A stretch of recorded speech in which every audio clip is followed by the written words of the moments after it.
Welcome to the Life of Being podcast, where we talk about all things life from a healthcare perspective all around the world. I'm your host, Kelly Tan, and in each episode, we'll explore stories, science, and wisdom to help you live well, think deeper, and express life fully.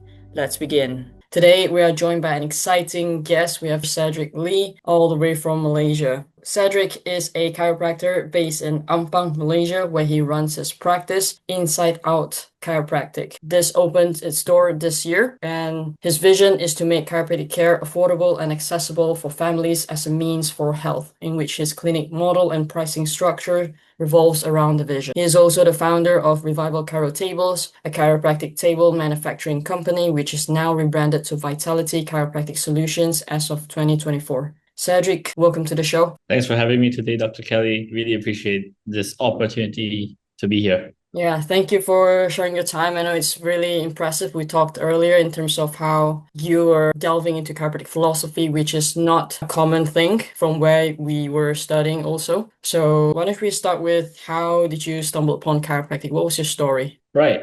So the reason why I studied chiropractic in university was actually a pretty funny one. All my life, I really wanted to be a chef, actually, Wow. since the age of 6. Because I Okay. like, watching cooking channels and whatnot. Yeah. So that happened all the way up till I was probably 16, 17, Mm-hmm. where my teacher was like, hey, your grades are not too bad. Why don't you try doing something else? Which is a very Asian thing to say. But in that sense, at the same time, one of my teachers recommended me to have a look at IMU's program called chiropractic, Mm, because she thinks it's a very hands-on program that I like. mm, And the funny thing is, I don't know why I signed up without knowing much of the subject. So you can argue that I've entered chiropractic by accident in one way or another. So mm. basically, that's how I got into chiropractic. In regards to the philosophy, so Yes. in the university itself, there was not much teaching in regards to that, but I kind of found out about the Gonstead system. Mm, And I would say that's one of the techniques that involves some philosophy in it, at least from the practitioner standpoint. So how did I find more about it? It was through a seminar given by Dr. Dan Lyons while I was in my mm. first year, if I'm not mistaken. And he recommended me a book by Dr. Robson, which is a textbook of chiropractic philosophy. So I bought that book, and that is where I started from, which Mm. opened me into the realm of what chiropractic is. And that was really a crucial turning point for my whole chiropractic journey and career, I'd say. Mm. So it's really, Yeah. really early on then when you, first of all, don't know what it is, you sign up to that. And then in your first year, is it just like most of your classmates went for the seminar, or is it just like, hey, this is something interesting, let's go for it? Right, it was actually like an online seminar. I think it was a fundraising event, if I'm not mistaken, for the GCSS. Okay, okay. And Dr. Dan Lyons was one of the presenters. And yeah, as usual, he would cover on chiropractic philosophy. Yeah. That's where he recommended the book. So yeah. Yeah. And I Mhm. think you're also taking action because like he probably said it to everyone, but only a few that actually bought the book and actually read on it and actually study it. So that's really impressive. Yeah, I think I would say so because actually, for me, at least for me, Yeah. I get really excited during the philosophy seminars, or at Okay. least the presentations for that, which is not a very well liked or popular topic per se. Mm. Because as Asians, maybe we are really practical, and Yeah. philosophy is somewhat out of that realm of understanding. But I feel like it's very key in terms of what we're doing. And I feel like if we get a good grasp of that and understand why we're doing what we're doing, it gives it not only more meaning, but also more assurance and certainty in our practices and Mm. application of chiropractic. What is it in philosophy that feels Yeah. like this is what I like to do? This makes sense to you. What is it that inspires you there? So I would say actually the difference of chiropractic is actually its paradigm. And that is the biggest shift, I'd say, in understanding the philosophy, science, and arts. Because everyone can claim, or everyone have a philosophy, science, and arts, knowingly or unknowingly. But it's just how you understand that lens which affects your practice. Because I can argue that we can use the same scientific research papers Mm. or technique even. But if you don't get the philosophy of chiropractic, that expression of the science and art can look very different. Mm. Yeah. So I feel like from the book itself, from Dr. Sinnett's book, I would say the paradigm which he presents chiropractic with the 33 principles is very, very unique. That is what sets us apart from other professions. And 100%, yeah. although a lot of people may think that, like for example, in Malaysia, we have a group called bone setters or Tita, which is a Chinese bone setting Art thing. profession, kind of. Mm-hmm. Yeah, where in hindsight you can see that based on the videos we may be doing the same things, but in terms of the intention, what we do, what separates us, I feel like the society won't care if you say that, oh, I have a 4-year degree, I have a 5-year degree, Yeah. I spent in university. Yes. I think the way we explain what we do coherently and the results we get are very fundamental as a profession. And I think philosophy is the thing that separates us knowingly or unknowingly. But if Yes. we don't get that right, it becomes very muddled and blurry in terms of what we are, what we stand as, and what we do. Yes. So yeah, I would say it's the paradigm that is extremely important for every chiropractor. Yeah, it gives you the certainty and you know what you're doing, isn't it? I'd like to know, how would you explain chiropractic philosophy or even chiropractic to people? How would you explain that? So I would say the simplest way to explain it that I do to every patient that comes in the door, be it whether they see a chiropractor or not, I would say that chiropractic focuses on one thing, which is how our brain communicates with the rest of our body and the problems that can come from that if that's not functioning well. Because a lot of when people think about chiropractic, at least in the Malaysian context, and what we see in social media, you will think about cracks and pops. But I want people to reframe that thought. So the first thing I want you to think about is actually the brain. That's why on my name card, I actually have a very big brain in front of the spine. Or your So logo, is it? no, my name card, yeah. Oh, So okay. Oh, wow. card, yeah, Have it there. I You gonna can show show it it to to you. us? So there's Oh, this brain wow. in front of the spine, yeah. That's really So good. the main, yeah. So in one sense, the main thing is not just the spine, but actually of what it's protecting it. The Yes. brain and the spinal cord, which is the extension of how we function. And I will always use the chart where it shows, the different organs that the nervous system supplies and controls. And I tell people that chiropractic is not about pain, it's about function. And the reason why I ask such a comprehensive history before I explain what chiropractic is to them is because it affects every facet of your life and every aspect of your health. So in that sense, if there's any problems in the spine, they may or may be not physical evidence of health deterioration or reduce in function. And that's what we want to find out and measure as chiropractors. So I would say that's the the way I would explain it to them. And it's also like a spectrum, isn't it? If there's a subluxation happening, you usually probably you won't get it like some symptoms today, but years Yeah. later, Mhm. things will accumulate and you get all these signs and symptoms, isn't it? Exactly. That's right. So I believe it's very important to pre-frame that idea to every patient because chiropractic is not about pain. It's about health and the expression of health. Yeah. So that's one concept that we need to break down, at least in the Malaysian context, because in one sense, I would think that people would only go to the doctor when they're sick. Yeah. Which is a very human response, and we are very Yeah. trained and ingrained in that sense to do it. But I always ask them, what field are we actually in? Is it healthcare or sick care? So my main goal is not to make you get out of pain, not just merely that, but how we can make you healthier and functioning at the highest level the next 10, 20, 30 years. And Yeah. how would you find it challenging in terms of explaining to people? Obviously, it's not just Malaysia because it's just a human thing, as you mentioned. They'll just go if they think that it's nothing is broken, they don't fix it per se. So how do you find it? Yeah. What's the challenge that you find and how you overcome the challenge? I would say this is maybe what make my practice a little different. And it's actually really subtle, but it stems from the understanding of philosophy. So I would tell patients, I would always try to use day-to-day examples, such as I ask them, normally on the 4th or 5th visit, I would ask them, Mr. XXX, do you brush your teeth today? So of course I did. I'm like, what's the reason you brush your teeth? Because of pain? Or is it because of any dental decay you had? And they'd be like, oh no, of course. I'm like, exactly. Yeah, doing that to prevent problem and to make sure that those problems does not happen to your teeth. So actually, you see, habits like that can be a norm to people. And that's what I hope chiropractic care can be. That's why I tell them that, hey, the reason why you're in here, although you're not in pain, is because that, we want to make sure that your discs and your spine are not degenerating, that they're actually functioning optimally so that your brain can send the right signals and making sure that everything is functioning as it should. And so from the concept, I always tell them that, you know what, you can see your teeth. That's why it's easy for you to take care of it. Yeah. But a lot of people don't know the importance and significance terms of your spine, which you actually use way more than you do your teeth. Mm.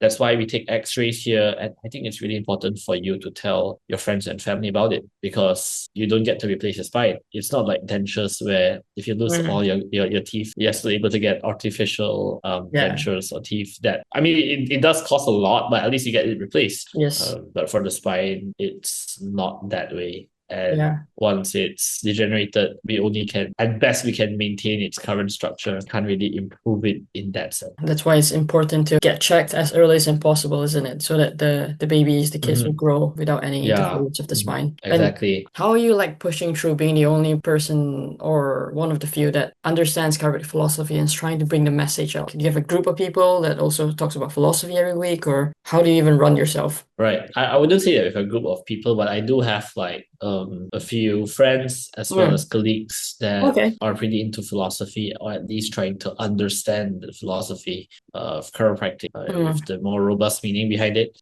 But in terms of how we push through and go through it, I think it makes the most sense if I understand what the founder of chiropractic intended it to be and how it evolved over time. Because for me, I think the epistemology, which is how we understand the truth in one Mm. way of what chiropractic is. Mm. Well, the problem is if we can't define what chiropractic is, we can say that chiropractic is just a word that is subjective.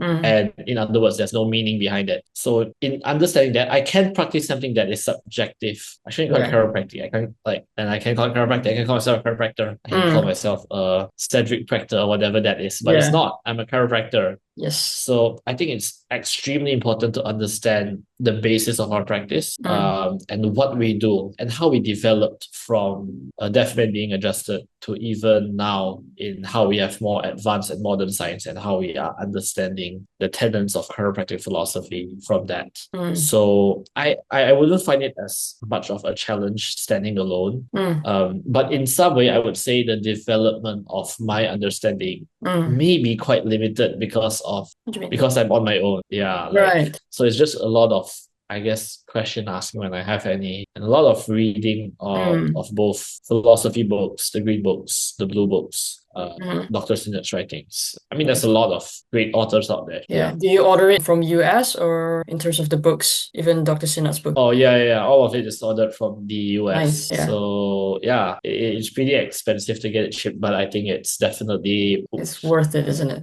it's definitely worth it. Yeah, like it's just a small 100%. price to pay actually. My question was also like, what was the first book you've read? But it sounds like it's Dr. Sinat's book. What other Yes, books that's would right. you recommend to people if people want to, if students wants to venture out into understanding what chiropractic is and what do they do? That's a good question. Okay, so I think Dr. Sinnott's book is a very good start Yes. on understanding the basic tenets of philosophy. Mm-hmm. Maybe another book I'd recommend, which is a bit more, I guess, difficult and technical, is maybe Chiropractic Philosophy by Dr. Strauss, Mm. Dr. Joseph Strauss. Yeah, the late Dr. Strauss. That's good.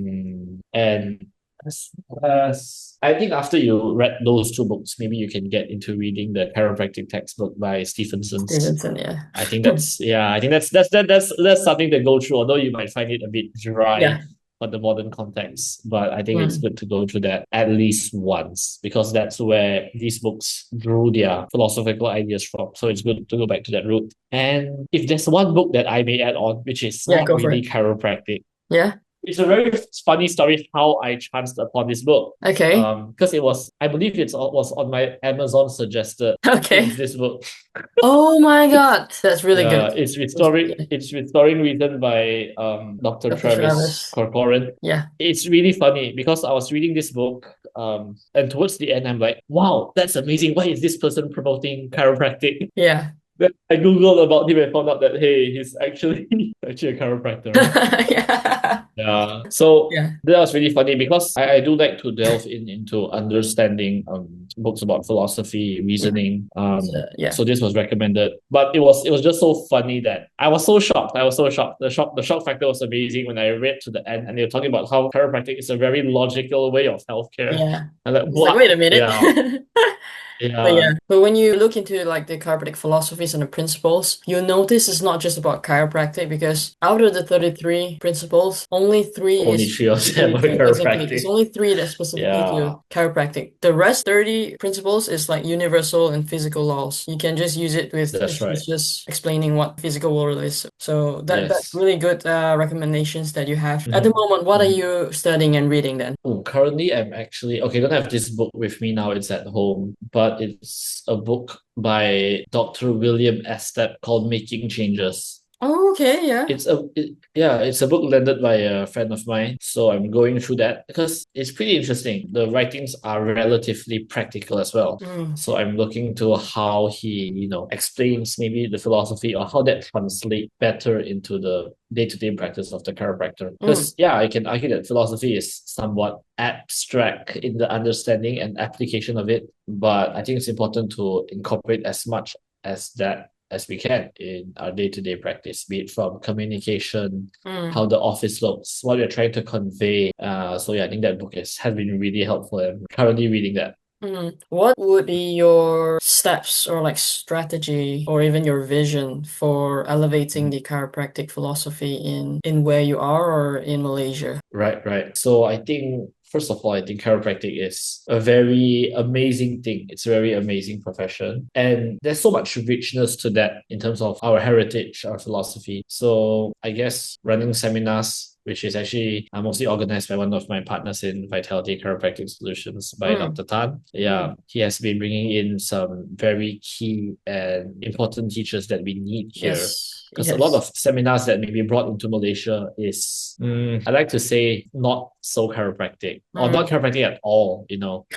Can be like about dry needling or yeah, shockwave. So I'm not saying that that's bad, but it's not chiropractic. And we yes. are a chiropractor. So in order to be a better chiropractor, we should deepen our understanding to chiropractic. Mm, So I think, or maybe at least I hope in the future to share about it more towards students. mm, Yeah, sharing the chiropractic philosophy towards students because a lot of people may not know about it, and school yeah, gives little to no exposure in its curriculums of the importance of this. yeah, And yeah, basically practicing chiropractic with a medical philosophy, which so yeah, this is kind of confusing. It's yeah, somewhat of an oxymoron to me. So I yes. think it's important that students at least have the exposure, or at least they know it to reject it, Yeah, at if least that's like the be basis. aware is it, isn't it? Because when Yeah. Mhm. you're studying a chiropractic degree or master's, Yeah. you come out, you can't even define what chiropractic is. It's not a pretty sad It's a thing to see, massive isn't it? problem. Yeah. Is there any next step that Yeah. you're working towards at the moment, or at the moment you're focusing a lot more on your business? Yeah, as for now, I'm just started my practice 6 months out. Yes, that's exciting. So we've been putting a lot of focus on Yes, that, yes, trying to read as much as I can because I do yes. not have the privilege of a student to read as much books, which I'm kind of missing now. Yeah. But I'm really happy to put whatever I've learned Mm, during my student days into practice now. mm, And I've been enjoying it. Yeah, I've been yeah. enjoying it really, really much. When do you felt like 6 months ago, this is the time where I'm going to open up my practice? Was it all the while that it's part of your plan? You mentioned that you felt like this something wasn't right in where you are and you feel like you want to bring the best chiropractic affordable accessible Yeah. care. How is the journey for you? Yeah. So this is just my personal opinion of the market. But ever since young, when I say young, it's probably like 4 years ago in school, Mm, I thought that, hey, the pricing for chiropractic is relatively expensive. mm, And that is expensive is a subjective term because number one, if you're saying that, hey, is this the price we should charge after going through years of school and spending so much money for education mm, to be paid that price? Maybe, you know what? Maybe that's actually a decent price. But the reason why I say it's expensive is I'm looking at in terms of number one, who should use it, who should need it, and in terms of the maybe average income of the Malaysian. mm, Yeah. So in that respect, I personally thought that it was relatively mm, expensive. mm, Okay. mm, But then again, I know people who may not have a lot of money who would splurge on really expensive things such as an iPhone, yada yada yada. Okay. Okay. But anyways, it was quite a slow build up of me always saying that, hey, if I were to want to practice, I want to make chiropractic more affordable. And the reason I want to do this is because I want to see more people using chiropractic care when they're not in pain, which is actually a very foreign idea in to a Malaysia, lot is of it? people. Yeah. Yeah, exactly. Like why would you want to see a chiropractor when you're not in pain? chiropractic, and even when the patient shows up the door and saying, I don't have no problems, I can get checked, and you're like, what should I do next? Yeah, because the whole model in school is I guess mostly training us to do forsake care, not healthcare. So yeah, I mean that slowly went on and on and on. And as I developed to the more and understanding the philosophy of chiropractic more robustly, I would say that conviction grew stronger in one sense to make it work, to make it happen. Yeah. And in one sense, to take the hit. Because, for example, if I were up to ask most chiropractors, how do we make more money? The simple answer to that is to raise our prices. But for me, if I were to make more money, I want to see more people, not raise the prices. So I guess that's what kind of convicted me, because I know how life-changing chiropractic can be. When I say life-changing is that if you're using it regularly, it will make your life great. But it's also life-changing in the sense where someone who can't walk and after they've been under regular care, they can get back to doing what they love. But wouldn't it be great if the person did not have to go through whatever they had been through in the past if they knew about chiropractic? Yeah. And so that's my goal, to serve the masses, to cater to the wider demographic. And although a lot of people can say that I'm taking the hit financially, I'm very much happy to do so. At least I'm really happy of what, I'm currently achieving and doing now. And I intend to keep it that way for the foreseeable future and as long as possible. Yeah. Yeah.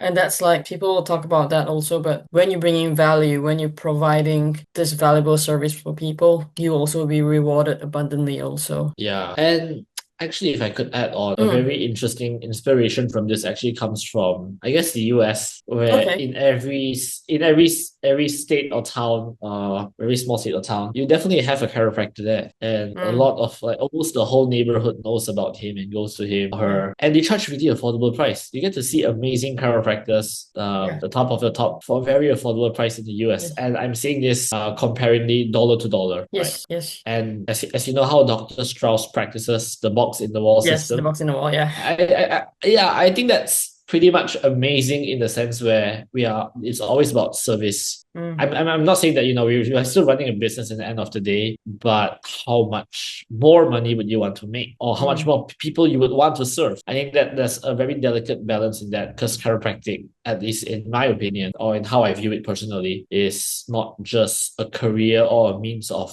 making profit. Because if I'm not in the field of healthcare, I think profit is numero uno, my first priority.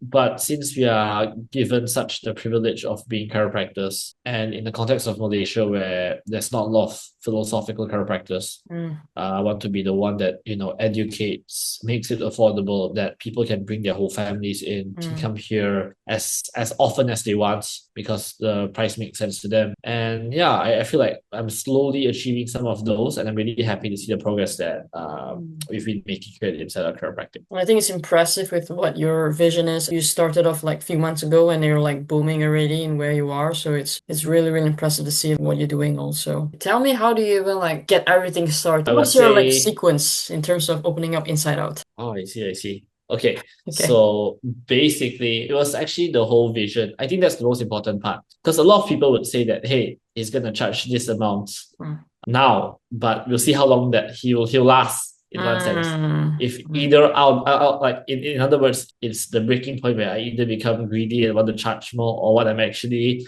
worth, so to say, or I get burnt out and I just want to make more money. In that sense, because chiropractic is, you need to be there in order to generate the revenue. That's why at the start I really sat down, write out why I'm starting this, what's the main goal, and if I ever feel burnt out, I need to remember about why I started Inside Out. It's function and form for the expression of chiropractic, and that's what started it actually. That I want to provide affordable and accessible care, and we need to stick to that mindset. So after that, we did look for a location.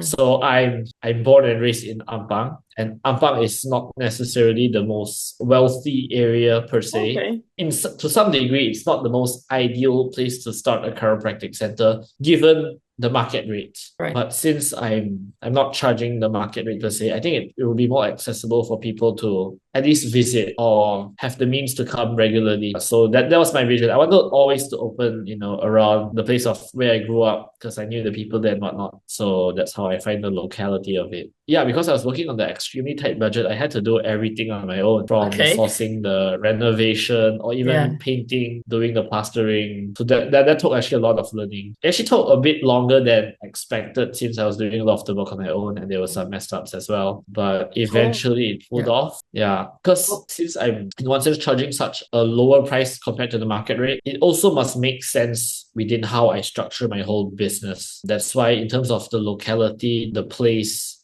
which floor we are on, and how we save mm. costs as much as possible from the renovation, from the administrative runnings. Mhm. It's all very clearly thought out before we wanted to start this to make it sustainable. And with that said, do you feel like you would want to expand bigger in terms of your business, or do you want to expand bigger in terms of bringing more people? I know you mentioned that, but it feels like how do you even juggle around so many things in terms of what you have? So definitely we are planning to bring in more people. I Mm-hmm. think the hiring process would be still pretty tricky since we are a very unique practice in one sense. Mm, But we are still working on that. But in terms of, maybe opening up more branches or whatnot, I don't foresee that happening anytime soon, or maybe not at all. mm, Because I feel like I only really ask myself what's the reason I'm doing that. If mm. it's just for more profit, it's definitely not. Because I would say my plan is just to keep it as it is now for Mm, my center, mhm. as I also have like other projects going on. Okay. Yeah. How do you even Mhm. start manufacturing like benches and stuff then to start with? Right. So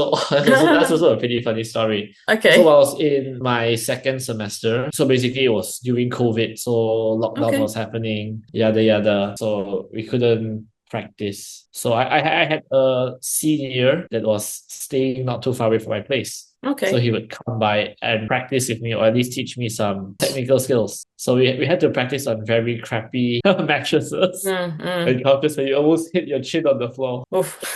Yeah, and that's pretty dangerous. So I also wanted to get a chiropractic table. So Mm. very funny story is I started selling egg tarts to raise funds to buy a chiropractic table. Wow, that's amazing. But Okay. yeah, yeah, because I said to be a chef, so I kind of honed those Oh, skills into raising funds. mm. But after I've made all the money which was sufficient to purchase a chiropractic table, a fully table in particular. I looked at the price and I'm like, wow, that's the hard-earned money I made. Then I was asking myself, what else can I do with that? So in Malaysia, we get a student loan from the government called Yes. PTPTN. Yes, yes. So I took a portion of that out on top of the money I made to Okay. develop non-stick sets with a local carpenter here. Oh, okay. And yeah, but that was more of the function to so-called save money because the Yes. shipping that we pay from the US, the exchange rates and the taxes It's high, isn't it? So, are relatively high. Yeah, because the Malaysian yeah. currency is pretty weak Yeah. comparatively. Yeah, so that's the step I took So do you without telling my manufacture your parents. own benches then? You manufacture your own like Gonstead benches and everything, or how does it work for you? Yes, yes, yes. Yeah, we do manufacture our own benches here locally in Malaysia, and we do Okay. supply to quite a lot of clinics, Yeah. gone stick clinics here in Malaysia. With Vitality, we are slowly expanding the product range, hopefully. Yeah, Yeah. I think you're probably one of the only ones or one of the top one that's applying to most of the practices there. How is it with sourcing people? Is it just like people you know in terms of finding the manufacturing company or? We do work very closely with the carpenter that manufactures it Oh, for us. okay, okay. Ah, So in terms of the quality control, the designs, very closely with them. Mhm. that's really exciting. We're coming towards the Yeah. end now. I know it's just like so many different values and knowledge from yourself, which is pretty impressive. Before we end the episode, is there anything you'd like to leave the listeners to? We'll leave your details into the description box. So what we're gonna Okay. do is we're gonna link your website, your practice, Yeah. Vitality Solution, all of the lists. We'll put it in the description box, and then Okay. DMing Cedric will be the best way to reach out to you if there's any questions or even students or even people looking to seek for better health. That will be the best way to Yeah. yourself then, yeah? Yep. Okay, that'll be great. I think the biggest or the last remark that I would like to give to students, especially as well as doctors of chiropractic, is that chiropractic is immensely unique. It's not just a career or means of profit, but it's a service that we give to humanity. It's one of the most important things that we can offer in a sense of health to our patients, to the families of our patients, to the family and friends. So always continue to understand the philosophy, to educate them so that they can share this message to as many people as possible. And yeah, I guess that's it. That's amazing. That's a really great way to wrap up the episode. Thank you so much for your time, Cedric, and really appreciate your timing for sharing your experience, your knowledge, and looking forward to bringing chiropractic philosophy and expanding in terms of where we are at the moment also. All right. We'll see you then, okay? Take care. Thank you for tuning in to the Life of Being podcast. Let us know what is your one key takeaway from this episode. And if this conversation inspired you, share it with a friend who might find it helpful today. Until next time, take care of your health and take care of your being.